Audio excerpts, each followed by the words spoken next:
Back in again then, let's go. Catflap Chats, episode 83. I tweet, have you got a drink, mate? Normally I'd have a tiny rebel, but because it's 12 o'clock on a Sunday, I'm going to avoid it. I'm all right. I think I've drunk myself silly for a week, so I'm okay, to be honest.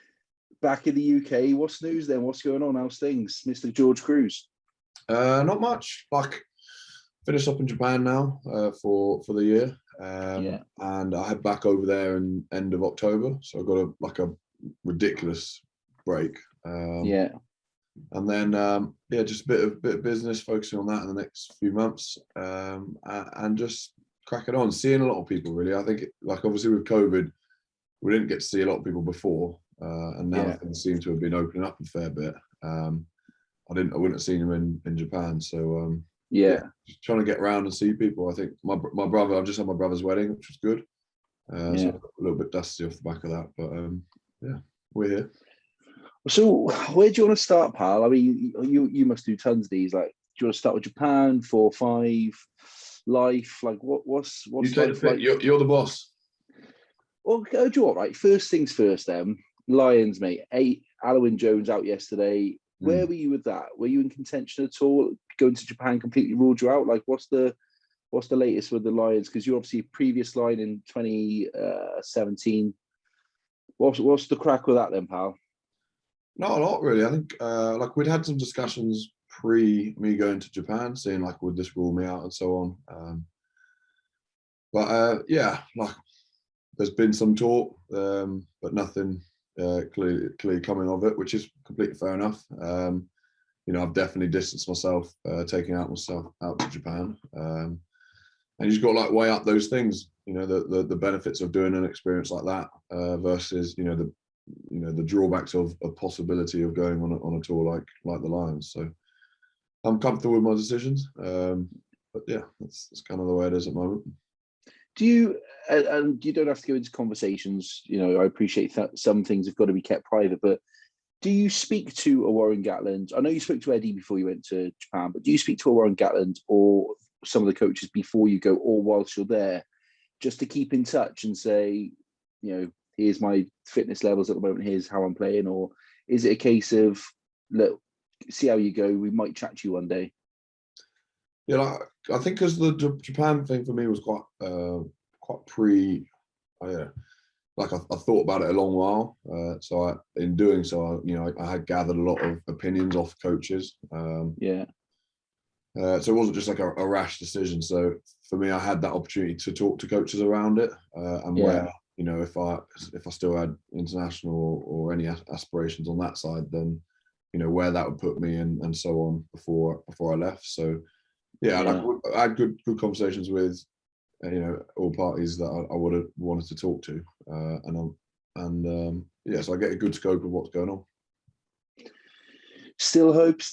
I assume you've brought your boots over just in case they get 1 or 2 more injuries, or is that it? Like, let's focus on 4 or 5 now and keep yourself in nick. Will you have a month off now? Like, obviously you've been playing for however many months back to back. Like, will you have a bit of time off now, training and doing stuff? I've had I haven't really done I've done some bits in the last month, but this is definitely the beginning of your off season. So most people have kind of 2 to 3 weeks fully off. They'll keep active because that's the personalities, but definitely won't be the down period, and then I just start ramping up. But I'd look at it as probably a few different blocks, because obviously it is a longer time off. So there's no point in doing a full pre-season mentality for 4 months. I think I'll try and do some things that I enjoy outside. So it might be biking or swimming or whatever, to keep something just a little bit different stimulus. That's kind of where my head's at. Any chat again, because you're back for so long now? Like, I don't know how any of this works. Like, would you go back to Saracens and just train with them for a bit of pre-season, or are you on your own and doing your own thing for that entire 4 months? Like before, I mean, I have had some chats with Saracens around the last for the next few months, but for me, it was kind of something I wanted to not do. And continue with the plan that I've got in place. but I'll hopefully go and train with them pre-Japan going out this year. I did, I was training with one of their trainers. Hopefully we're both getting, experience out of it. He was a young intern. Yeah. So, it was beneficial for both. Yeah. And I think like if we can wangle something like that again, that'd be good. I'd love to obviously use a gym, be in with the lads a little bit, but yeah, I fully understand, I'm another year down the line now. So, but I don't know if I'd come back to England, then that would be my club. So, there's probably some interest on both sides. Yeah, I suppose like being such a social club and all the friends you've got there, I think it would be more the camaraderie, and training on your own for 4 months is quite tough. I know you've got like, your brother's family, friends around, but it's not quite the same, is it, as in getting into a full week with the boys, especially when you've had such good times together. It would just, I suppose, help that journey, like you said, for both parties, maybe. I don't know. It's interesting. I've never really thought of it. Yeah, 100%. I think it is a tough time if you do that by yourself for that long. But yeah, I mean, that would be the ideal if we could just sneak in a couple of gym sessions with the lads, top up on what's going on. Yeah, that's good, mate. Talk to me about Japan then, pal. What's it been like? Obviously successful out there. We had Hadley on a couple of months ago, and he couldn't talk highly enough of it. What's your experience been like? And like, I know you wanted to see the world and travel a bit, and it was a project you wanted to do. Like, how did it kind of all come about, and why then? Why now? And talk me through that whole thing, mate. Ooh, I think how it came about, I was just intrigued at 12 years at one club, a long time, and I would happily have done, like one career at one club, but I was just pretty desperate to experience a different style of living. Like you really could get caught up just living in and around London for the whole of your life. So for me, it was like an opportunity which, I guess, with rugby allows you to get taken places that you wouldn't normally just be able to go and get a job at, maybe, or it would be a little bit harder to go and get a job at. So for here, it was like that was a good opportunity. But then just the whole package, really, in terms of like the time off, the a bit more of a mental and physical refresh with the time off and the off season. But yeah, like just the ability to experience new stuff was like the overriding thing. For me, that was like something I'm pretty obsessed with. So yeah, it just ticked a load of decent boxes. And I know, like Hadley said, there's like it's a really good club. They look after you. They are like really good off field. So for me, I've been at a club which has been obviously very good off field, for good or for bad, and to go to another club which is has a similar importance to that is pretty impressive. How have you found the changing culture and adapting to Japanese ways? And have you learned? Do you know? Have you taken classes? Can you speak Japanese now a bit, or is it still very much English spoken? Very average. We did one class a week, but it was a case of just me and Hadley just trying to battle through it, to be honest. Like, lovely teacher, but we're just not. I wouldn't say we were wholly committed to doing the homework, which is obviously quite a big part of like learning. But it was enjoyable. Like, we got the basic sentences and got a grasp of what's going on, which I think if you're there for a couple of years, that's probably the ideal amount to get stuck into. And how are you finding the rugby then? Obviously, Panasonic successful last year, won a few things. How are you finding it personally in terms of the work that you get through, say, in England or at international level compared to Japan, and the difference in rugby? How have you found it, and how have you enjoyed it? I think, like, if you look at the season structure, obviously like probably half the amount of games, so that's clearly easier on the body. And then, like, within that, you've got like 3 games, 1 week off, 3 games, 1 week off, or 4 games, 1 week off. So Prem, you could do 8 in a row, and as a person in my position, you could probably do 80s in a row if you're not managed properly. So yeah, the difference there is substantial, and within that, you like Premiership, you probably don't beat teams too often. 50 or 60, kind of 10 or 5 or 0. So like there are, I'd say maybe 5 teams that we, or 6 teams that we properly put some points against last year.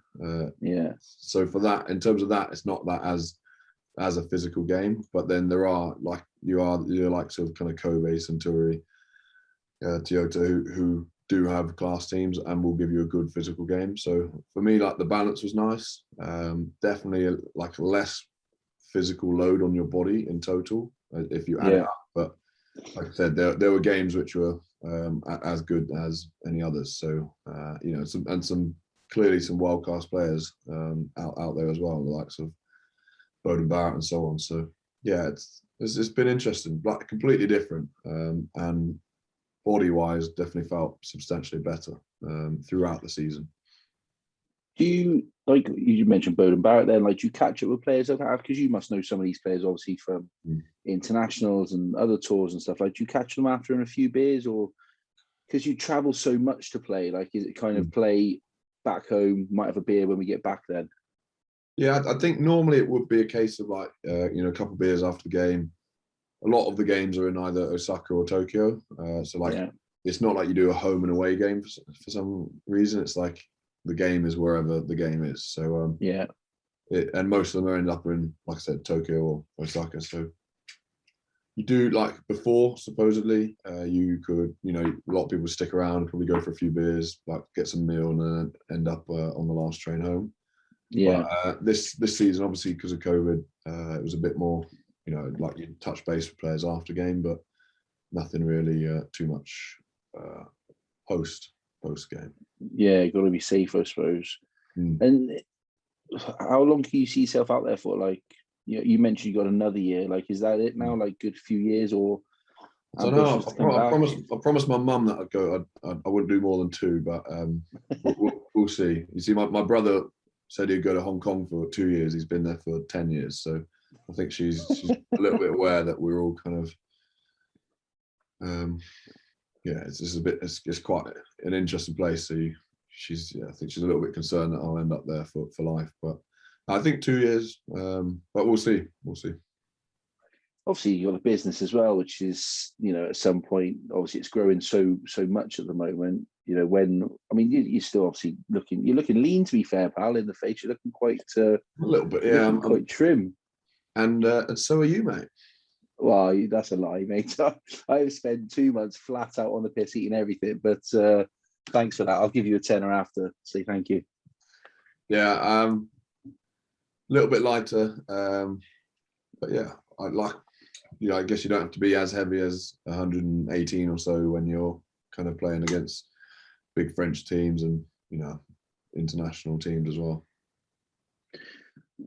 For next season, then, like, I don't know what COVID's been like. Obviously, I know you're taking precautions as a team because it could just completely wipe out a team in a few days. But for when you go back in October, is there hope then that it will get back to a bit more normal and you might even be able to have your parents over or whatever? Like, I don't know, are they talking about that now, or is it, can you just wait and see what happens? Yeah, like they've got all the vaccines. I think they're just having a bit of issues implementing them. Okay. So I think it will be a case of by that time, probably they've got a huge old population as well. So how like you go down in the tiers. That first tier is big, and they've got 128 million people there. So like a good chunk of them are old. So that's some work to be done. So I think that there was talk of some sort of passport system, but again, they don't implement too many rules there. Like it's quite hard for their government, I think, to implement rules, because it's all kind of done from the top, but quite fair. It's all, everyone's allowed to have an opinion as well. So that's interesting to see where and how they do that, especially with the whole Olympics going ahead as well. So of course. It's but I think chat is that at some point, probably next year, borders will start opening up. But these things change so quickly, as we all know. Yeah. Well, hopefully it does, because you want to experience that full Japan experience, not kind of half of it because you're being forced to through no fault of anyone. So I suppose it's a bit of a pain in the backside. Good excuse to stay for a third year though, if that's if the money's there, mate, the opportunity's there, why not? Yeah. I think it'd be nice to have a few people. I've got a load of people who are. Japan's one of those countries which I think a lot of people are like really interested in going to, but haven't really had a good enough reason to. And I think, if one of your mates is there or family members there, it's just, and they've got like a little bit of background of where and what to do, because it is quite alien. Then it's like suddenly becomes very attractive. And the amount, like that's the first thing on their list that they, the first place if they were going to properly travel, they'd want to go there. So it's, it is interesting. It's a bizarre country in good way, I reckon. Yeah, I spoke to a few boys after the World Cup in the Welsh camp, and they couldn't speak highly enough. They absolutely loved it. Yeah. And I know that they adopted Wales as like their second team almost, but they said like they'd be going back for holidays, because I suppose once they've experienced, I've never been, I'd love to go when someone was there so that they could help me along the way, because I can imagine it is quite daunting. Yeah. Turning up to a city like that and you're like, fuck me, what, like, where do we go? What do we do? Can't speak it. Like, it's probably quite tough. But if you've got someone there, I can imagine. Like, I went to Seoul in North Korea only for one night on a stopover from New Zealand. Could have spent a week there. I only spent one day there, and I was like, "Fuck, this is class." Yeah. But it's just so different. But like you said, in a good way. Yeah, it is. That's like someone else said, "Oh, what's Japan?" The only my main thing is it's just different. Like it's a completely different world. But it's good, highly enjoyable, like really attacking all the senses, it's something very different. Good. And look, the world's too small now for people to just stay in one place all the time, and rugby's bigger than just England or Wales, the UK or whatever it is. Like, did you obviously travel is on the list. Did you look at where Dom, obviously your partner at 4-5, he looked at Super Rugby as well, and offers from France. Is that something on the horizon for you, or you're happy with Japan as a project? And I think there was a couple of options in France, but I think for me it was a bit too similar. Like it would have been a bit too easy. I wanted to go, and if I was going to do something, like it would have to be something that really drags me away from the love of the club, of Saracens. So that was like interesting enough to really give it a proper stab. And I think I had a couple talks with some super teams, but for me it was like Japan, like I said, ticked a load of boxes at the right time where I wanted to do something kind of a little bit different. Class. Talk to me about your journey a bit then, pal. Sort of growing up down in, is it Guildford, Surrey way? Yeah, Dorking. Yeah, Dorking. So actually, do you know Greg Bateman? He was from Dorking, wasn't he? Yeah, he was on last week. Top bloke, real fucking good guy. What's he doing now? So he's just finished at the Dragons this season. He's got another season or two there, and he started a beer company, the People's Captain, which is not necessarily about the beers as such, but more what you do with them. So grab a case, sit with your mates. How are you? Talk and really get into it. I think he mentioned last week he's had some dark times and some tough times. So he's kind of brewing positivity. I think that's their thing. So yeah, mate, really, really insightful, really good guy. I really liked him. Yeah, he's a nice guy. Really nice guy. Yeah, but Dawkins. So yeah, talk to me about that journey then, because growing up down there, I'd never been that way. I don't know what the rugby's like, but you were again quite successful as a school team, and you played various representatives getting through into Saracens. Tell us a bit about that. We had a good club team growing up, and I guess I played a lot of rugby in terms of like a Saturday game for school and then a club rugby game on Sunday. But aside from that, I didn't really do any like EDPGs. I didn't do any academy bits. I got a trial at Sarries the summer I left school, so that's quite I'd say that's be quite late compared to a fair chunk of them. So for me that was the difference. Like I think in some ways though, is that I would find that that's quite good, because you were playing rugby not just in the gym. Yeah. So does that make sense? Like you were learning the craft on the field, not necessarily gym, structure. Does that make sense? Yeah, like, look, it was decent enough rugby, but it was nowhere near like kind of the standards and setup of what you'd have to do to be an academy player at that point. Yeah. So it was a big eye opener. Like my first year, I basically sat in the gym for a year because I was tired. I was tall, but like thin, properly thin. Yeah. Really under conditioned. So that was kind of my first year, or I guess what they did for 4 years, kind of crammed into one. Which is fine, but like there's always drawbacks and benefits. The benefits was I got to live my life a little bit before kind of the stress of the rugby and not the stress, but the pressure you put on yourself to try and improve the whole time. So I got to enjoy a little bit, which is good. Yeah, I suppose I see some people now like Cardiff and Vale and Cardiff Blues and stuff. Like when I was 16, 17, 18, we were up to all sorts of stuff and enjoyed life. Yeah. And like I don't feel like they get the benefits of that sometimes. And like I suppose Saracens has got the benefits of both. It's so social, but as long as you work hard, you're allowed to play hard as well. Yeah. And that's what makes it great. What was that jump up then like for you over that first Saracens trial where you've been going well? You were playing in the back row a lot as well then as before second row. I played a little bit. You've done your homework, mate. Blimey. Mate, I try and do a little bit of research on every person without being too nosy. I don't know statistics and stuff, all right? But I know you've had a few man of the matches in the back row as well as a youngster coming through. You've been through my phone records as well. What is this? Oh, mate. To be fair, I've heard a couple of stories, but they're not for this, so I'll leave them off. Get out of here. Played a bit of back row, but I wasn't really suited for that.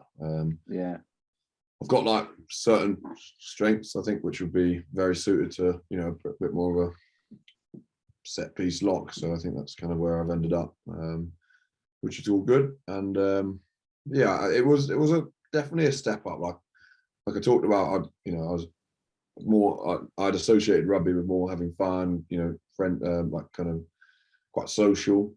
Yeah. Then to go into that sort of quite an intense first year in an academy setup with some top quality players around you. Someone like Eddie Jones was coaching us then for the first year. So like good coaches, good players around you, and it was a step up. I guess at that point, all you need to be able to do is just work hard and improve. And I think if you're showing that at any level,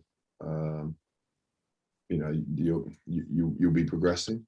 So that was like my only goal, was just to try and graft hard and improve. And I think that's like, instead of being like, okay, well, I want to be playing this by then, my goal was I need to be this weight. I need to be able to run this. I need to have body mechanics. I need to know my body. I need to up my skill set, rather than just that's my goal to play. Whereas definitely the ACAD lads at that point were ready to do that. Like they had all that conditioning and the skill set.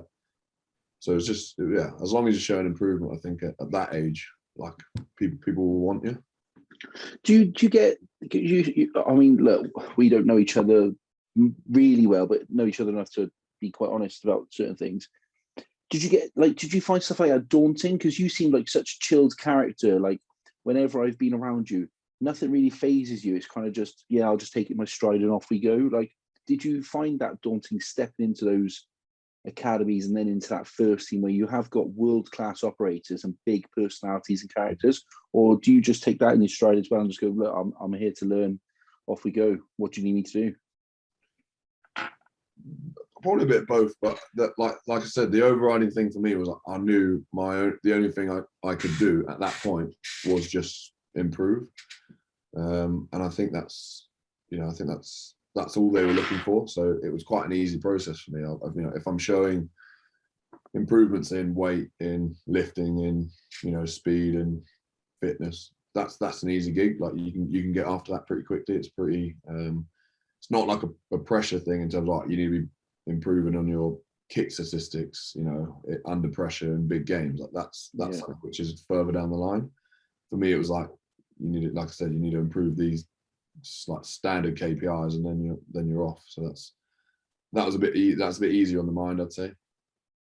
And those early years then, with like obviously Saracens, Storm, and I think I would have guessed you'd been around the England age groups then, 20s maybe or whatever. Yeah, I did 20s. There was Saxons then. I mean, there is now in England A, but there was Saxons then. Yeah. So I did that a couple of times. I think I was going to go on tour in kind of maybe 2014, but I did my MCL. So I think you kind of get an indication through coaches that you're in the firing line. Yeah. But yeah, so like towards the end of 2 seasons, I did my both MCLs. Yeah. So that was a bit annoying, kind of, because that's sort of time you get to know where you're at in terms of starting teams for bigger games in terms of like and so on, but also within a lot of those summer tours, some of the young guys can pick up a couple games as well. So yeah, of course. That's a bit and like, but and it, as a young man, then before the experience and knowledge you've got now, how would you take those losses? Like, how did you deal with them? Because if you are going well for Saracens and you are going well for in the 20s, and you're playing, you made your Prem debut. I got here. What was that? 2011 Heineken Cup debut, 2010. Like, you're playing in big games. Your Heineken Cup debut against Racing, like, it's not like you're playing Bedford Blues in pre-season, is it? Like, they are big games. So when you experience those highs, how do you then, as a young man, deal with those lows? What, as in the lows from injury? Yeah, just injury, things out of your control that you can't influence. Tough enough. Like, we'd always have good people around. There's a load of people you can speak to, but I think like your first injuries are quite interesting as younger lads, because like you don't really know, like you don't really know your body. You don't really know how much you can put through it, how much you need to hold off, and like you're also learning like your pain barriers as well. So it's like it's an interesting one. The first kind of your first couple of injuries. I think obviously that the further down and the more experience you get, you learn your body. Okay, well, I can put up with this, or no, I need to say something here and say that I can't do this, or this you don't think. Whereas that like young mindset, you're like, you're always trying to impress, aren't you? So you don't really know, and you probably don't have that confidence really to tell a physio like, nah, this isn't right, or so on. So there's that learning process, but like every athlete goes through that, and the longer they have their career, the more they learn their body, and kind of, that's sort of a management phase as well as a learning phase. Do you get down about stuff like that, or again, do you just kind of say, Levi, this is the process to get back, let's just attack that? I think if it's like a one-off, so you do your MCL, it's going to be 3 months. You come back, you're fit, and you go again. That's like easy enough to take. But it's when you do, like, I had a ankle op, came back fit for the start of a Six Nations. I was down to start the first game. We come through to the Thursday session, and then I blow my knee out and do a syndesmosis, and that's like within a few weeks from coming back from. Or a couple of weeks from coming back from another op. So that's like, that sort of doubled it, where you're like, okay, I'm happy now. I've got back. You work so hard in those sort of periods as well. Yeah. To then go and pick up like another 4-month injury. Wow. Those sort of things are a bit tough. And I feel for one's players which like will do a MCL and then do an ACL on the other leg, which is like a year out or something. So those like big ones, they're always they'll be tough to take, and that's what your mates and so on are for. Yeah, that is tough. It's mental. I find it fascinating, the mentality of elite level operators to be able to just come back, and there are dark days, but I don't know what it's about, and they just seem to come through. And I think if more people adopted that approach, the world would be a slightly less snowflake and slightly better place. But you quickly forget how like tough the injury bits are, but when you're in it, like you're powering through. But yeah, you quickly forget like, oh, I couldn't walk last week, and now, you know, Yeah. so it's like the stages as well. So like you know, you might have 3 weeks where you might not be able to walk. You'll have a couple of weeks on semi weight bearing, but like as you go through those stages, you know, you just completely forget about the last stage, and then you're moving on. Which is good. Tough. It's so I obviously seen like Alan Jones yesterday. It's brutal. Like you work so hard for something, and it's just taken away. Like sport's so great, but it's so cruel at the same time. Yeah. Like it's been written in the stones to do that, which is as in to, you know, to go on to have his, what was his fourth, first as captain. Obviously 9 tests. Like what did he actually end up doing? I think it's the skate shoulder, mate.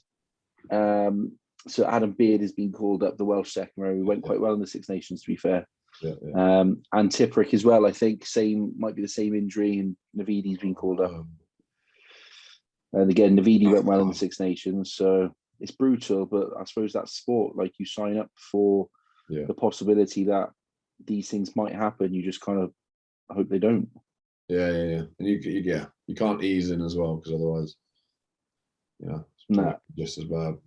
Yeah, definitely. Talk to me about those early years at Saracens then, mate. Did you have to do an initiation or anything on your Prem debut or Heineken Cup debut or anything? A couple bits, but they're not for you to know. That's as media answer as they come. Like, I enjoyed myself, but you ain't going to fucking know about it. Straight back that one. That's all right. No, that's fine. What is it about Saracens then, mate? Because I feel like X2 is becoming there, but for a good few years, unless you were Saracens, no one seemed to like you. Jealousy, the success, the fact that, you know, you'd go to Barbados for a week, play on the piss for 4 days, play a game, come back a week later, you'd smash someone by 40 points in the first Prem game of the season. Like, what is it about Saracens that makes it what it is? Because the success has been unbelievable, and Exeter are getting there now, and I keep seeing more and more people hate on them. Yeah. But what is it about Saracens that makes it so special? Yeah, definitely that emphasis on field. Like early days, it was all about like, what can you do off field, not just on have good crack, but like, can you be doing degrees, can you be doing trade course, whatever it is. So there's that sort of like emphasis to do that, and that builds. I think that builds a bit of, definitely builds culture, but builds a bit of like gets you more invested into what they're doing, and that was like the big drive early doors. I think that's that really stood the test of time, and I think you still see it now, with, even though the naughtiness that went on, like the lads at the weekend,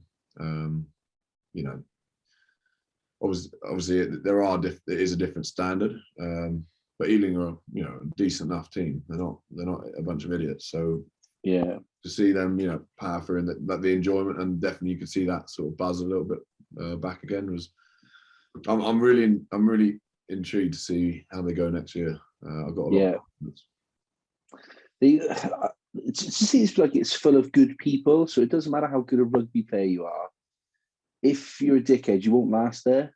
And like I don't know, like I feel like that's actually the bit that people are jealous of, not necessarily the trophies, because Harlequins proved yesterday several teams can win trophies on their day, but it's very rarely you get clubs where people are there for 5, 6, 7, 8 years, right the way through into their mid-30s, and they're still performing like that. Like there's something different there compared to other clubs, and like I don't know what it is, but it seems like it comes from the people from the top down as well. I've never met the owner, but the coaches and the senior players, the academy, whatever it is, like it just seems like a bit of a special place. Yeah, like they did a lot. Like I said, they did a lot around the culture and setting the standards. I think when you have those standards and the right people in place, like we had a group that kind of grew up with that and are now kind of coming towards the top of that section. So that holds quite strong. You need, I guess. So you're right, to have people stay that long, like the amount of testimonials that should go on is madness, because people have been there for 10 years. A load of them have been there for 10 years, whereas definitely other clubs we wouldn't get that level of test, like, people been there for that long. But yeah, like you say, I think Exeter, doing a good job. And they've definitely, from the outside, look like they've got that culture set. Yeah, I heard good things about what they do. Mm. You know when you're as successful as Saracens have been, and you mentioned the naughtiness, we'll park that a bit, but as successful as Saracens have been, in those moments there, you got 4 Prems, 3 European Cups, you're obviously heavily involved in loads of that. Do you ever stop in the moment and go, fuck me, I didn't expect this, but it's class? Or do you ever sometimes almost get carried away and go, we're unbelievable? Like what's the emotions as you're physically sat in that cauldron of those cup finals and those Prem finals and European finals? It's well, yeah, you probably reflect a lot more after. It is like the season's so long in England that you have a bit of a downbreak, but you really straight back into it. That's an interesting one, I think, where there isn't that like reflection period a lot, which is good and bad. But like if you do a trophy at the end of the season and you're an international, you then go straight into tour. So like those sort of things, you don't really put too much thought to it.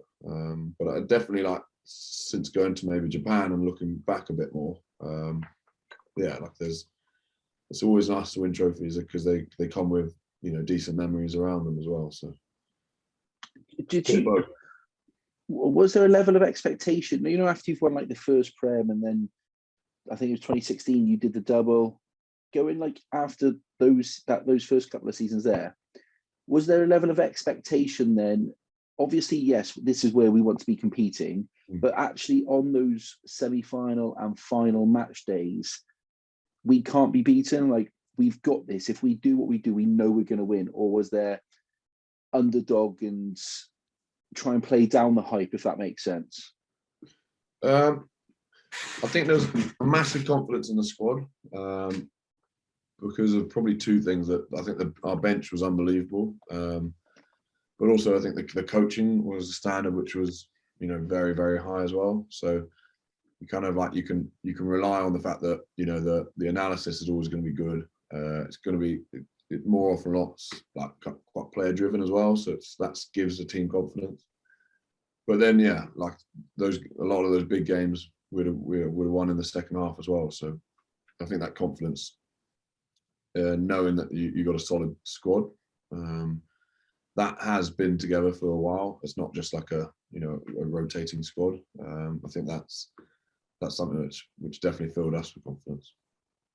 And why is it that like players, I don't know, like Schaltberger, right, Jacksberger, right into their late 30s are still performing at that level? Like, again, you don't see it very much at other clubs, but why at Saracens they've got a core of, or they did have a core of players, the wrong side of 30, who are still performing like that week in, week out. How does that come about? I don't know, probably like fueling their fire to make sure that they're doing stuff. I think that's probably a big one. But there were definitely large phases of those 12 years that they'd looked after. They look after players quite well as well. They're not mad. They're not crazy. They understand that people's, especially older people's bodies need a bit of maintenance. So like we had a good rotation policy for a good while. I'm sure they still do. But that's that you get a bit of time off here, so on. So it allows you to go hard in some areas, and then when your time's right, you can draw back a bit. Yeah, that's good, mate. And like, obviously, for all the success, there was the off-field stuff as well. Like, you haven't got to go into what was said or anything like that. Like, I don't really care, but it'd be fascinating to get your take on like, what was your mindset and what was the overall feeling for you and whoever was involved as you were going through that? Because I don't know what prepares you for it, because you can deal with losses in terms of games and stuff because you do get used to it over the years, but something like that, like how were you? How was that?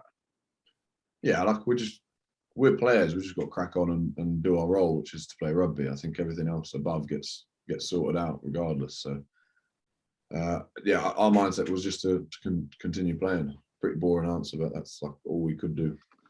Am I right in saying like you had like Europe coming up and stuff like that? Like I remember speaking to someone, I don't know if it was Jackson or someone, like, it'd be fucking class if you just like stuck two fingers up as players and went on to win Europe or something. Like, it's a fascinating mindset to be told by everyone, like, you're fucked, you're cheats, you're going down, you're this, you're that, and everyone hates you, yet you go out and put 50 points on someone the following Saturday. Like, it's not normal. Yeah, look, I think like that's all happened. I think the exciting thing is that they've got a decent squad now, or still, you know, and some players returning, like Max Malin's obviously, you know, he's Benel. They look like they've grown as well. So you know, they've got a really good, decent squad. For me, like the interesting thing is what, you know, that would be the big fuck you, I guess. If you can come back and start. Mate, I'd fucking love it if they come back next year and win it. It would be fucking class. It would be cool. Yeah. Imagine how much hate there would be for them. Yeah. And it's jealousy. You know, you might not be able to say it, but if they came back and won it next year, I think that would be a nice tidy story. That. Yeah, 100%. Talk to me about your England career then, pal. Obviously, 40, 45 caps, you know, mainstay in that England squad, success, some bad times as well. You were involved in 2015, weren't you? Mm. Interesting time, obviously, if you're an England supporter looking in. Talk to me about that England career and those lows and highs that you've experienced through that as well. Clearly it's a privilege, isn't it? Like to actually play for your country, and I guess to play, you know, a decent amount of times, not crazy, but a decent amount of times, you know, is something I'm definitely proud of. Highs and lows, again, like just with everything, it's, you know, it's the games or the injuries, or the kind of the what ifs, you know. So obviously the World Cup final, I think, you know, what if we'd won that? I think that, you know, those sort of things will always kind of stick with you. But definitely, like you know, when you're out of the setup, you know, a bit more time to reflect. There's, you know, some crazy times as well. So yeah, you embrace them already. How do you, like, what sort of person are you in terms of, say, like the World Cup 2019, for example? 2015, like, I don't know what the fuck happened, wasn't involved, obviously. For everyone you speak to says that actually preparations and stuff were good. Like Haskell quite openly speaks about well prepared, just didn't work, whatever. 2019, when you're on the bench for the semi and you're on the bench for the final, like, what sort of player are you in that respect? Because some people are good players, but not very good squad players, if that makes sense. Like, they won't necessarily do what they can to help the next person because they're jealous they're not there. Does that make sense? Like, how do you put your ego to one side and get on with it and make sure that you're still helping others and perform? Like, what sort of person are you in that respect?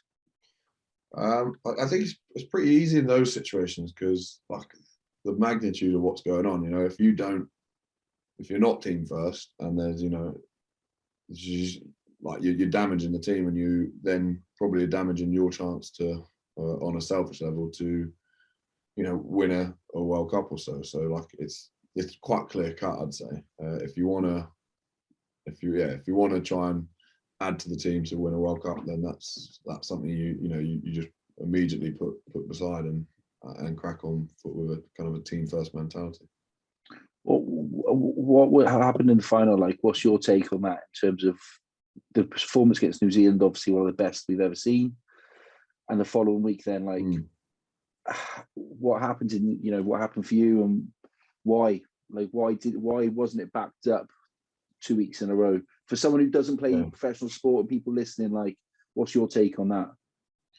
I think they had a really clear 6-2 split on the bench, big forwards dominated game plan. I think they just, you know, they got ahead, and therefore, it's, you know, when you're playing someone like that who is ahead in more of a kind of a set piece sort of physicality sort of game, which semis, finals often are. yeah, it's hard to claw that back. So then you try forcing your hand a bit more, and then you're then undone a little bit. So I think it's just they had a very clear game plan which they executed like phenomenally well. What's the fallout from the World Cup final loss in terms of after the game and that next day or two? I don't know what Eddie's like. You see him in the press, and he obviously throws grenades out there for fucking fun, purely, I reckon, to entertain himself. But is it a case of you've worked so hard, boys? Here's a couple of beers, enjoy yourself. We'll pick it up next week, type thing, or is it really analytical? Like, how does that work afterwards? You need to let your steam off. I think, especially a win or a loss at that stage. Yeah, just go out, look after each other. That's the main message. Do you like things like you just said about looking after each other there? Boys who might not have been selected for like the Lions tour and stuff like that. Do you keep in touch with them? Do you drop a message, or do you kind of let them be for a bit and pick it up with them again, like in a week's time or whatever? Yeah, some of them I would. But look, they've got 1,000 messages, and to get more messages off players is, everyone knows it. So I think, yes, some I would touch base with them, but yeah, again, probably not immediately, because I know your phone buzzes off and you won't get a reply anyway. So yeah, I know what you mean, mate. I know what you mean. England debut, you allowed initiation? Are you allowed to play that one off the feet, or are you straight back on that one as well? You just I crack on, have a few drinks. Like they're quite normal about that sort of stuff. I think it is a huge moment. So I think as long as you're not taking the piss, I think it's good to get a few drinks. And normally it would be done at like end of the campaign. Okay. But it just depends where, if you've got a couple of weeks off, then you can have a couple of drinks. Sing a song? Sing a song, yeah. What did you sing? I've never heard you sing. What did you sing? I don't know. I don't really have a straight go-to. No? I don't know what I sang way too long ago. I can't imagine you. I don't know. I can imagine big bloke. I can imagine you belting something out like a good ballad. What would you go? It depends what genre you'd want. I got a few in the locker. See, like bit of Kanye, Jay-Z, Otis Redding, sitting on the dock of a bay. Backstreet. I did Backstreet Boys. This is weird. Somehow ended up at the Saracens Christmas party the other year with Dom, did Backstreet Boys at the end of the day for everyone, and everyone joined in. Yeah. That was an interesting. That was one of those moments you go, "What the fuck am I doing in here?" I asked that question as well. Yeah, probably tried to stop me getting in. Like, what the fuck is this dickhead doing here?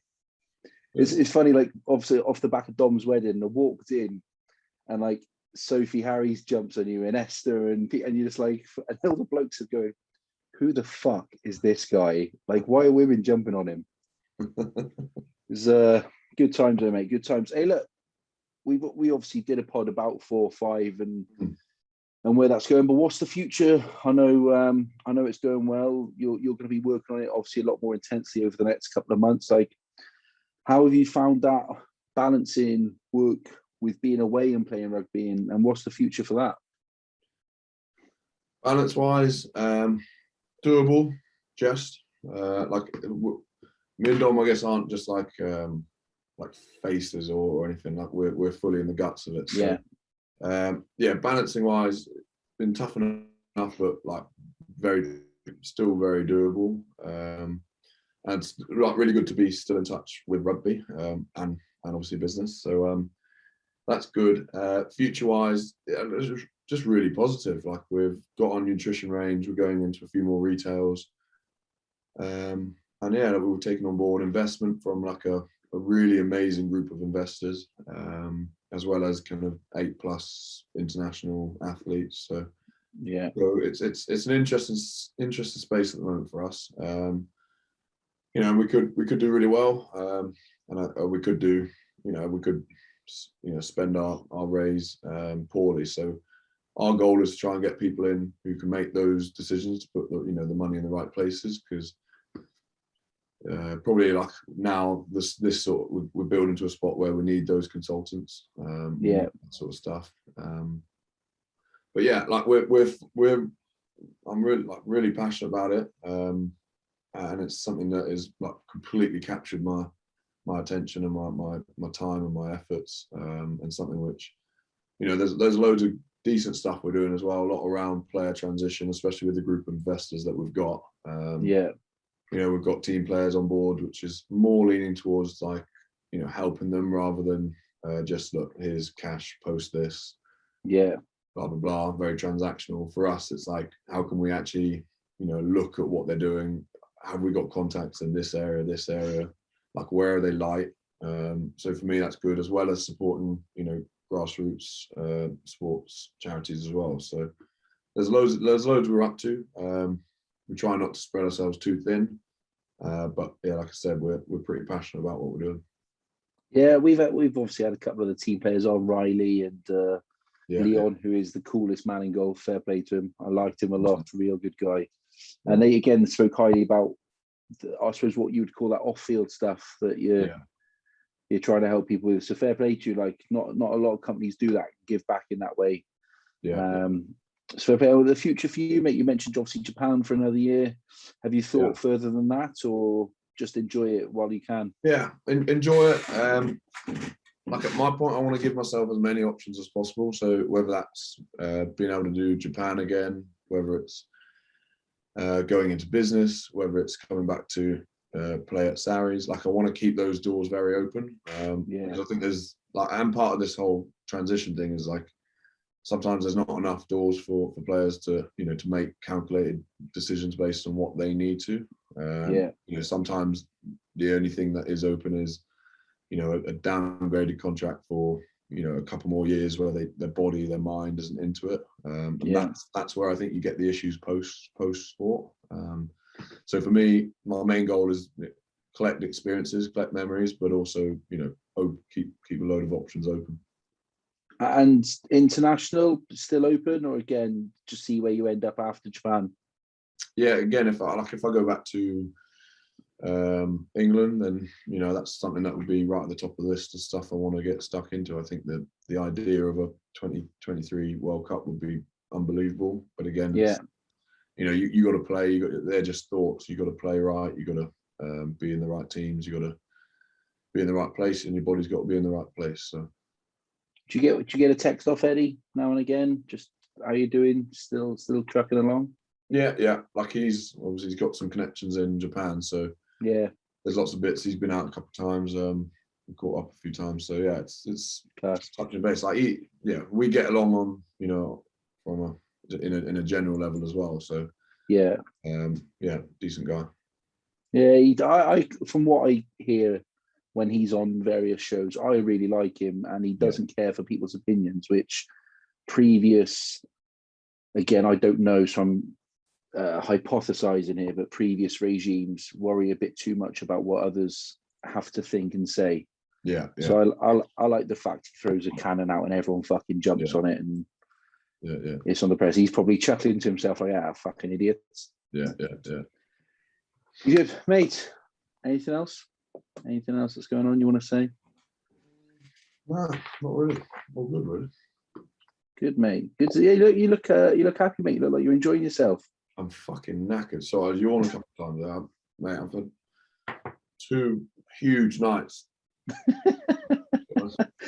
Hey, one, I appreciate that too. I wouldn't expect anything less since you're back home for a short while. So I really appreciate your time, mate.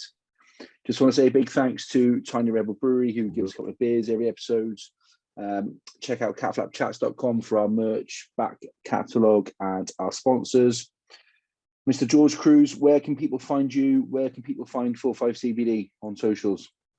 45 www.45.com or at 45 UK across all socials.